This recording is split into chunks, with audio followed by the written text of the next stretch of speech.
Age of Empires 1 has been one of the most landmark games in strategy gaming history. So many games have moved apart from that now, but it's even inspired its own franchise, with of course Age of Empires 4 coming out at some point in the future. But I'm not going to be talking about Age of Empires today, but a game that was inspired by this beloved game. Today I present to you Neolithic.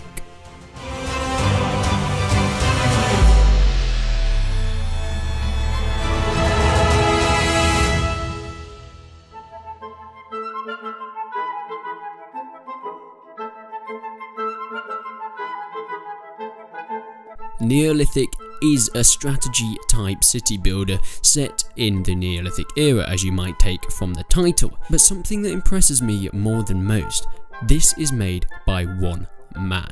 So that's why I thought I'd bring this game to your attention today, so you guys can take a look at it and get an idea of what it looks like.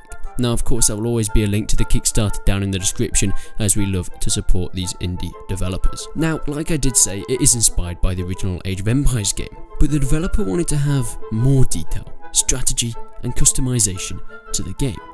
You start off with a few characters that are controlled in detail by the player, but then it expands into massive armies and cities. And I love the way this is done in Age of Empires, and hopefully it can be replicated, if not improved upon, in Neolithic. At the moment, some really cool things that have actually been said that are in the game are procedural maps.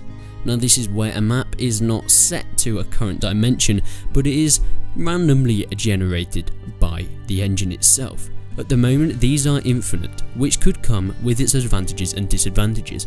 Of course, yes, it makes a massive world and is great for single player.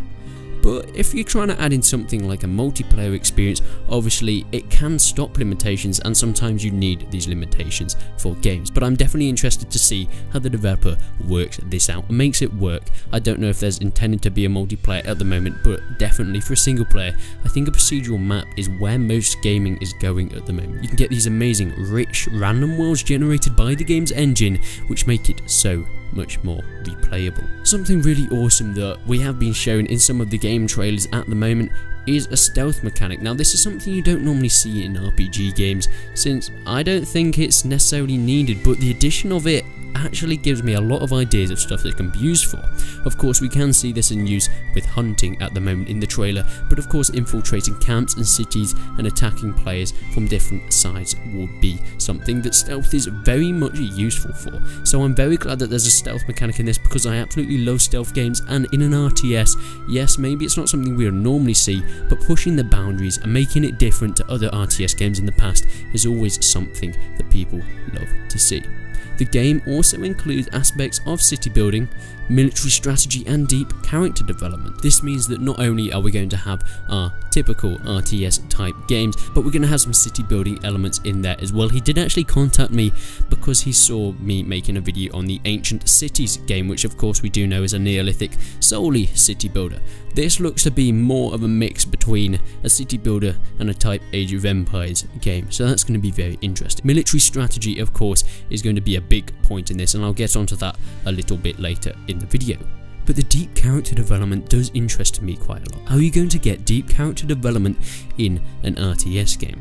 I'm very excited to see how they can improve upon this and how this is going to be implemented into Neolithic. Yes, it is called Neolithic, but you don't stay in there constantly. You start off in the Neolithic and early Stone era, but then you do move across to later Bronze Age, where you can get better weapons and armor. This is where you can get the sort of Greek weaponry, Greek armor that the Spartans type used, so it will become more military advanced as time goes on, but you will be starting in this Neolithic time era. The game features characters that have needs, and they gain skills as time goes on. They can carry, equip, and also craft items, build structures, and each have unique strengths and weaknesses. Now I think this is very much what they're meaning by the unique and deep character development. You also don't just have a character that is just a mindless AI that you send to do certain tasks and things. They each have their own individual likeness. Yes, this will be very useful in the early game, but later on it's going to be harder and harder to manage the more men and the more AI you have on your battlefield. So yes, this is going to be something very interesting.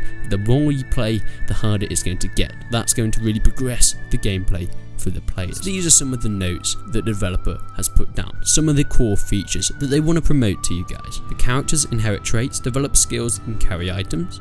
It's an open world with villages and cities. The cultures have unique items and play styles, and there's many different cultures that you're actually able to play as. There's formations, morale, flanking, and fortifications, which is very interesting. This is something that I really wanted to see in the Age of Empires games, a more in-depth military strategy, because at the moment in the Age of Empires games, yes, you do try and focus around your military a lot of the time, but in terms of flanking and morale and formations, there isn't a whole ton of in-depth military things that you can get into. There's also detailed city planning with roads and canals. Now that's very interesting, because of course this boosts your economy. It's probably going to be something like the more roads and canals are, the faster you're able to move around your resources, your money, your wealth, and of course everything that you need to build upon your economy. So that's going to be a mechanic in the game, and of course day-night cycles with rain and seasons and all that good stuff. Talking about crafting, this is something that extremely interests me. You see crafting in a lot of games, and I feel like a lot of people have been a bit bored by crafting in games now. But it's mostly in survival games, in open world survival games, but not really ever in RTS games in terms of very in-depth crafting. Yes, you have it now and again, you'll see it, but not in terms of a player or an AI in the game has some items on them and they can craft certain things. Now I suggest these are probably going to be things like weapons, tools, maybe clothes even, and things that will help them gain progression in your gameplay. But it's very interesting, and I can't wait to see more about this later on in the game. So crafting progression is something that's going to be definitely in this game, which for an RTS game, very interesting, and I'm very excited to see what they can do with that. But something that really interests me, the fact that one of the features is characters inherit traits. What could this mean? How can a character in an RTS game inherit traits? Because they're not normally these story-driven, character progressive, story arcing games, these RTSs.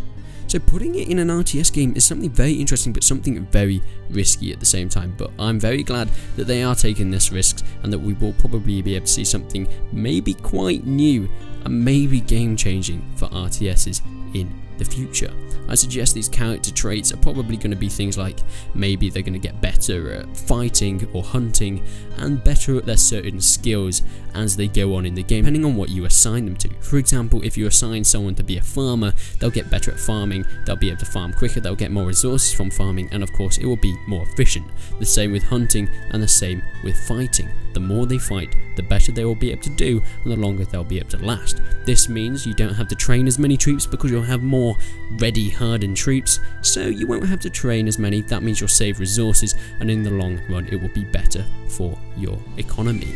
Now, a bit about my personal opinion about this.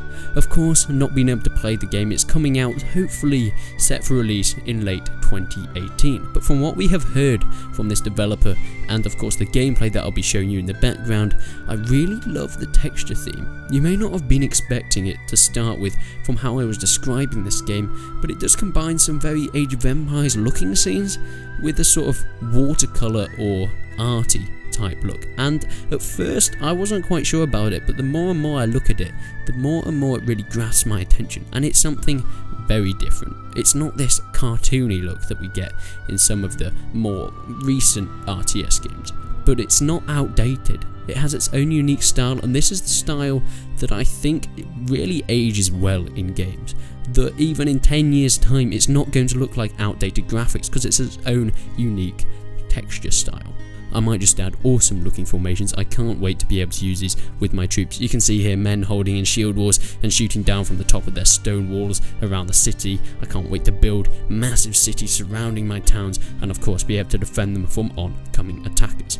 Like I said, this is set for release in around 2018, not have an official release date yet, but like I said, this is one guy developing it, and if you want to support it in any way, all the links will be down in the description.